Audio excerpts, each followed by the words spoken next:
것 같아요. 근데 그거는 또 배우의 사생활이다 보니까 저희가 뭐 이래라 저래라 할 수 있는 입장이 있는 거는 아니고요. K 기자의 폭로로 인해 이제 문제는 백윤식 씨 가족 전체로 확산된 상황. 어떤 대응을 할 것인지 관심이 집중됐는데요. 그 다음날 백윤식 씨의 두 아들은 즉각 반박에 나섰습니다. K 기자가 만취한 상태에서 막무가내로 찾아와 소란을 피웠습니다. 실랑이가 있었을 뿐 폭행은 없었고 오히려 일방적으로 얼굴을 폭행당했습니다. 그리고 이런 사실들은 녹취나 CCTV 등의 자료에 담겨 있다고 덧붙였습니다. 자식들로서 홀로 계신 아버지를 모시고 사는 것이며 백도빈 형제와 가족은 작년에도 2억 원 이상의 소득이 있는 연예인들입니다.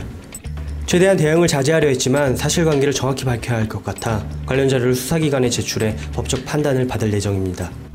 지난 13일 화제가 됐던 세기의 열애 소식. 하지만 그들의 관계는 급속도로 어긋나 결별에 이르렀고 급기야 2주 만에 폭로전 법적 대응 예고로 이어지게 됐습니다.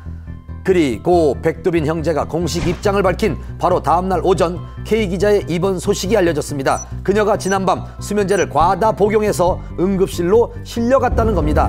당시 신고를 받고 K기자의 집으로 출동한 소방서를 찾아가 봤습니다.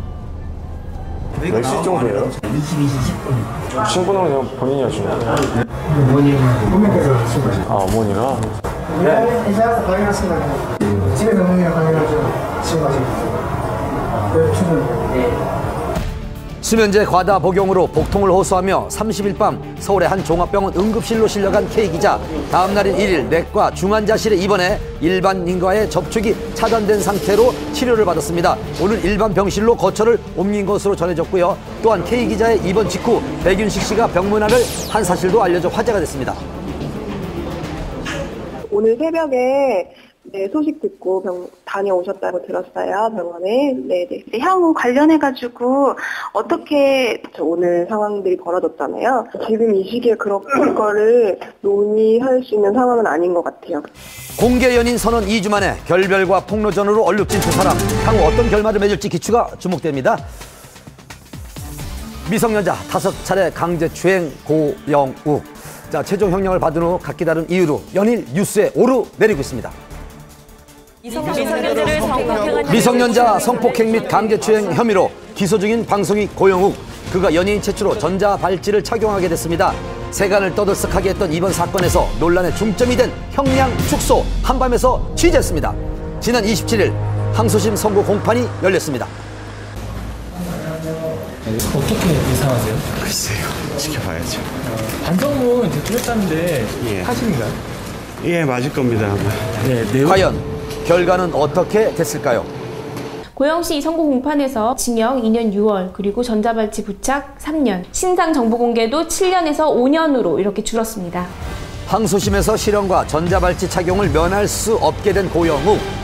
2010년 7월부터 지난해 12월까지 미성년자를 성폭행하고 강제추행한 혐의로 구속 기소됐고 1심에서 재판부는 징역 5년, 정보공개 7년과 전자발찌 착용 10년을 선고했지만 이번 항소심에서 형량이 대폭 줄었습니다. 그 이유는 유명 연예인 신분으로 피해자들의 호기심을 이용해 범행한 점 등은 죄질이 나빠 실형이 불가피하지만 고 씨가 피해자 3명 중 1명과 합의했으며 다른 1명이 고소를 취하한 점, 피고인이 반성문을 통해 진심으로 죄를 뉘우치고 있고 연예인으로서의 활동이 어렵다는 점을 들어 감형을 선고합니다. 혹시 이번 판결은 어떻게 해서 만족하시나요? 형량이 줄어들었나요? 형량은 많이 줄긴 줄었는데요. 저희가 기대했던 거하고는 좀 미치를 못해서 좀 안타깝습니다. 이에 대해 네티즌의 반응이 뜨거웠습니다. 연예인이라고 해서 일반 국민들하고 틀리게 봐주는 것밖에 더 되겠어요?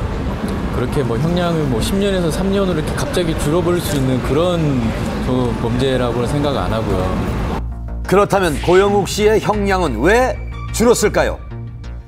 1심에서 총 5차례의 범행이 있었는데 모두 유죄로 인정됐습니다. 하지만 2심에서는 그중에 두 개의 범죄에 대해서는 증거가 없다라고 해서 무죄로 판단이 됐습니다. 그 부분이 가장 크겠고요. 어찌 보면 가장 중요한 것 중에 하나일 수도 있는데 3번의 범행을 했던 그 피해자와 원만하게 합의를 했습니다. 단순히 연예인이기 때문에 형량이 내려간 건 아니고 여러 가지 점을 재판부에서 두루두루 감안을 해서 그런 종합적인 판단을 내린 것으로 알고 있습니다.